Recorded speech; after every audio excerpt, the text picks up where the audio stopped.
What's up, Fluent friends? Quick video today about the importance of singing in your practice and how it can really improve your musical skills. Singing has been one of the biggest things that has, I think, elevated my playing from okay to winning regional orchestra jobs and playing well in full-time jobs when I get to sub. And I think the reason why it's so important is because singing is the most pure way of checking if you have internalized the pitches of the notes that you want to play. If you can't sing it, there's a very good chance that you actually can't hear those intervals clearly and hear the pitches in the center. And we want to strengthen our hearing and our internal audiation of the notes that we want, so that when you pick your instrument up, you're armed and dangerous with a high definition version of what you want to come out, living in your mind. That way, the horn will amplify what you want rather than getting in the way. So, a couple ideas about singing. Start with your singing by go slow and use a pitch reference. I like to sing against a drone, so you can turn on I would recommend starting with put a drone on for your scales, and before you play your scale, sing up and down the scale slowly. You'll hear, what you want to do is you want your singing note to blend and resonate with the drone note. That's going to show you where it is the most in tune. You'll hear the beats, the friction of the beats go away when you're in that happy place. So first start by singing your scales. These are patterns that we know very well, and you'll hear the pitch. Progress to sequences. A huge part of why sequences are valuable is because we remove the variable of intervals. The intervals stay the same no matter what note you start on.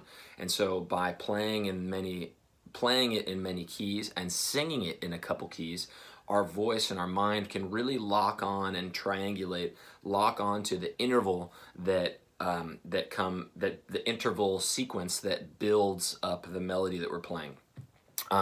So progress from scales to sequences.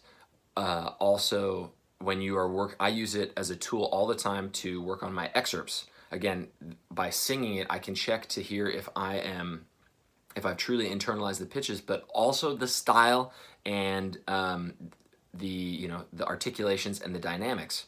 I used to sing Ride of the Valkyries in college when I was learning Ride, and I would sing using a whole mix mash of articulations. Ba da da dee da dee da da dee da re ba ba bee da ba, whatever. And then I realized that, or I was struggling that not all the notes were speaking the same. There were some notes that were more clear, some notes that were less clear, some notes that were not clear at all. And as soon as I changed my singing practice to toe toe to toe toe toe toe to toe toe toe toe to toe toe toe toe to toe toe, and I added that clarity of articulation in my singing, and I was very, very purposeful about accenting the downbeats and making every note speak clearly. What do you know? It got into my playing very quickly and has really helped. So I try to do that with all my excerpts.